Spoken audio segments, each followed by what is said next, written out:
அனைவருக்கும் வணக்கம்.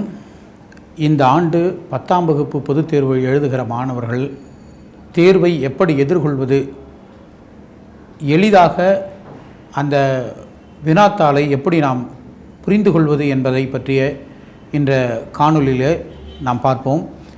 முதலாவது பலவுள் தெளிக அப்படின்னு சொல்லி ஒன் வேர்டு கேட்குறாங்க.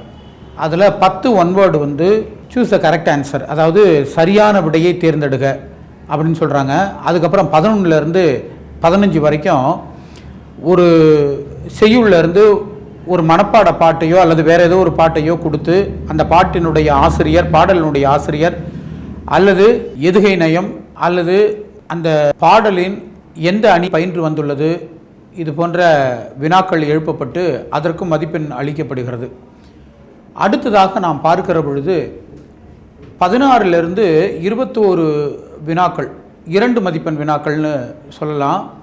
இதில் குறிப்பாக 21வது வினா திருக்குறள், மனப்பாட திருக்குறள் கட்டாயமாக எழுத வேண்டும். இதை விட்டுட்டு வந்துடக்கூடாது. அதுக்கு அடுத்தபடியாக பார்த்திங்கன்னா விடைக்கேற்ற வினா, இது ரொம்ப ஈஸியான ஒரு விஷயம். ஆண்டுன்னு கேட்டோம்னா எந்த அப்படின்னு ஒரு வார்த்தையை போட்டு ஒரு கொஸ்டின் மார்க், விடைக்கேற்ற வினா அவங்களே ஆன்சர் கொடுத்துட்றாங்க. நம்ம என்ன பண்ணணும், அந்த ஆன்சருக்கு சரியான விடையை நாம் எழுதணும். எழுதி அதை கொஸ்டின் மார்க்கை போடணும், வினாக்குறியை போடணும். அப்போ அந்த விடைக்கேற்ற வினாவையும் நாம் என்ன பண்ணணும், எழுதணும். அதுக்கு அடுத்ததாக கொஸ்டின் ஆன்சர் கேட்டிருக்கிறாங்க. அதில் 5 கொஸ்டின் கொடுத்து 3 கொஸ்டின் எழுதணும். அதையும் நம்ம என்ன பண்ணக்கூடாது, விட்டுட்டு வந்துடக்கூடாது. எப்படியும் நம்ம காலாண்டிலேருந்து அரையாண்டு திருப்புதல் தேர்வில் எப்படி வினாக்கள் கேட்கப்பட்டதோ அதே மாதிரியே தான் நமக்கு பப்ளிக் கொஸ்டின் பேப்பர்லையும் கேட்டிருப்பாங்க.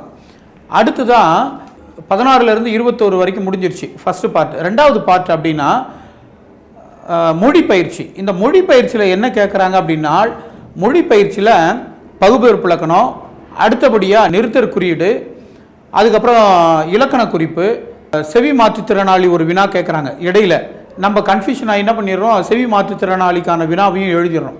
அதையும் நம்ம என்ன பண்ணக்கூடாது, அட்டன் பண்ணக்கூடாது. அடுத்ததாக பார்த்தீங்கன்னா பொருத்தமான செய்தி. இப்போ ஒன்றும் இல்லை, எழிலரசி கையில் நுழையும் எலியும் நுழையும் அப்படின்னு ஒரு வார்த்தை இருக்குது. இதில் என்ன அப்படின்னா வலை அப்படின்னு ஒரு வார்த்தை. இதை நம்ம என்ன பண்ணணும், அந்த கொஸ்டினை கரெக்டாக படித்தோம் அப்படின்னால் நமக்கு எளிதாக புரியும். நம்ம பண்ணுற பெரிய தப்பு என்ன அப்படின்னா, வினாத்தாளை முழுமையாக படிப்பது கிடையாது. அந்த வினாத்தாளை முழுமையாக படித்தோம் அப்படின்னு சொன்னால் மிக எளிதாக இந்த மதிப்பெண்ணை, நிறைய மதிப்பெண்ணை நம்மளால் எடுக்க முடியும். பயிற்சி வினாக்கள், அதாவது நீங்கள் ஒன்றும் இல்லை, உரை பத்தியை படித்து வினாக்களுக்கு விடையலின்னு ஒரு இது கொஸ்டின் நம்பர் 29. இந்த 29ல் 3 கொஸ்டின் கொடுத்துருக்குறாங்க. அதுக்கான ஆன்சர் அந்த பேராக்குள்ளே இருக்குது. இதை நம்ம மாணவர்கள் என்ன பண்ணுறான், முழுமையாக படிக்கிறது கிடையாது. படிக்காமே என்ன பண்ணிடுறான், அதை விட்டுட்டு வந்துடுறான். ரொம்ப எளிமையாக அந்த 3 மதிப்பெண்ணை நம்ம எடுக்க முடியும். உரை பற்றி படித்து வினாக்களுக்கு விடையடி. அவங்க முழுசாக ஒரு பேரா கொடுத்துட்றாங்க, 3 கொஸ்டின் கீழே கொடுத்துருக்காங்க. இதற்கான இந்த வினாவிற்கான பதில் அந்த பேராக்குள்ளே இருக்குது, அந்த பத்திக்குள்ளே இருக்குது. அதை நாம் என்ன பண்ணணும், படித்தால்தான் அதை புரிந்து கொள்ள முடியும், அதை எழுத முடியும், எதிர்கொள்ள முடியும். அடுத்தது பார்த்தீங்கன்னா 32லேருந்து 34 பிரிவு 2ல் கொஸ்டின் ஆன்சர் கேட்டிருக்காங்க, மனப்பாட பாட்டு கேட்டிருக்கிறாங்க. இந்த மனப்பாட பாட்டு கட்டாயமாக எழுதணும். நிறைய பேர் என்ன பண்ணுற, மனப்பாட பாட்டை எழுத மாட்டேன்ற, அதிலிருந்து நமக்கு மார்க் கிடைக்கிறதுக்கு வாய்ப்பு இருக்குது. அதுக்கு அடுத்தது பார்த்தா பிரிவு 3ல் அலகிடுதல். 9th படிச்சிருப்ப, 10th ஒவ்வொரு எக்ஸாம்லேயும் இந்த அலகிடுதல், திருக்குறளை அலகிடுதல் பண்ணுறது. இதை ரொம்ப எளிமையான ஒரு அலகிடுதலை ரொம்ப சிரமமாக நினச்சி என்ன பண்ணிடுற, விட்டுட்டு வந்துடுற. அதுக்கு நீ என்ன பண்ணுற, இப்போ நேரங்கள் தேர்வுக்கு இன்னும் நேரம் இருக்குது, இன்னும் ஒரு 2 மாத கால அளவு நேரம் இருக்குது. இதில் எதெல்லாம் எளிமையாக நீ படிக்காமையே, அதாவது வினாக்களையோ ஒன்வடையும் படிக்காமல் வெறும் பயிற்சிகள்லேயே நம்ம மதிப்பெண் எடுப்பதற்கான வாய்ப்பு இருக்குது. அந்த இதையும் நம்ம பயன்படுத்தணும். அடுத்ததான் படம் பார்த்து திருக்குறளின் கருத்தை விளக்குக. ஒரு படம் கொடுத்துருக்குறாங்க. அந்த படம் திருக்குறளோடு ஒத்து போகிற திருக்குறளை நம்ம என்ன பண்ணணும், எழுதணும். அதையும் நம்ம விட்டுட்டு வந்துடுறோம். அடுத்ததாக பார்த்தோன்னா காட்சியை கண்டு கவினுருக அப்படின்னு ஒரு வார்த்தை. காட்சியை கண்டு கவினுருக அப்படின்னா 9 பாடத்திலையும் அந்த படம் பார்த்து அந்த படத்திற்கான கதையை என்ன கதை சொல்லியிருக்காங்க, இந்த படத்தில் என்ன கதையை உணர்த்துகிறார்கள் என்பதை நாம் என்ன பண்ணலாம், உன்னுடைய சொந்த நடையில் கூட நீ எழுதுவதற்கு உன்னை தயார்படுத்திக் கொள்ளலாம். ஒரு 2 ஆண்டுகளுக்கு முன்பதாக கவிதை எழுதுறது அப்படின்னு சொல்லி கல், நாள் அல்லது மழை இந்த மாதிரி ஒரு சில விஷயங்கள்லாம் கொடுத்துருந்தாங்க. அதில் அன்பை பற்றி கொடுத்துருப்பாங்க. அந்த மாதிரி இதுவும் படம் பார்த்து கதை, அந்த படத்தில் என்ன கதை சொல்லியிருக்காங்க, இந்த படத்தை பார்த்தனா என்ன கதை தெரியுது உனக்கு, என்ன நினைவுக்கு வருதுங்கிறத நீ எழுதலாம். அடுத்ததாக பார்த்தோன்னா 39ல் கடிதம். இந்த கடிதம் என்ன அப்படின்னா 2 டைப்பு. ஒன்று உறவினருக்கு எழுதுறது, இன்னொன்று யாருக்கு என்ன தேவையோ அந்த தேவையை குறித்ததான அதிகாரிகளுக்கு விண்ணப்ப கடிதம் அப்படின்னு சொல்கிறான். இப்போ எங்கள் தெருவில் மின் விளக்கு வசதி இல்லை, போக்குவரத்து வசதி இல்லை, அப்புறம் நான் சாப்பிட்ட ஹோட்டலில் சாப்பாடு சரியில்லை, இதை குறித்ததான ஒரு கடிதம். அதுக்கு அனுப்புனர் பெறுநர் கட்டாயமாக போடணும், பொருள் எழுதணும். ஆனால் உறவினருக்கு எழுதுகிற பொழுது நீ இக்காரணத்தை கொண்டும் அனுப்புனர் பெறுநர் போடக்கூடாது. கீழே பொருள் எழுதுறப்ப எதை சார்ந்ததான எழுத போற, இப்ப மின்விளக்கு வசதி சரி செய்தல் தொடர்பாக பொருள் மதிப்பிற்குரிய ஐயா அப்படின்னு சொல்லி அந்த பாடி ஆஃப் லெட்டர் என்ன, எங்க தெருவில் ஒரு 4 லைன், எங்க தெருவில் மின்விளக்கு வசதி இல்லை, இத்தனை பேர் இத்தனை குடும்பங்கள் வசிக்கிறோம், மிக சிரமப்படுறோம், அவ்வளவுதான். இந்த பாடி ஆஃப் லெட்டரை நம்ம தெளிவாக பிழை இல்லாமல் எழுதணும். அடுத்தது இதில் உரைமேல் முகவரி, இந்த 2 கடிதத்திலையுமே நம்ம என்ன பண்ணோம், உரைமேல் முகவரியை இடணும். அதுக்கு அடுத்ததாக பார்த்தீங்கன்னா 41வது வினா.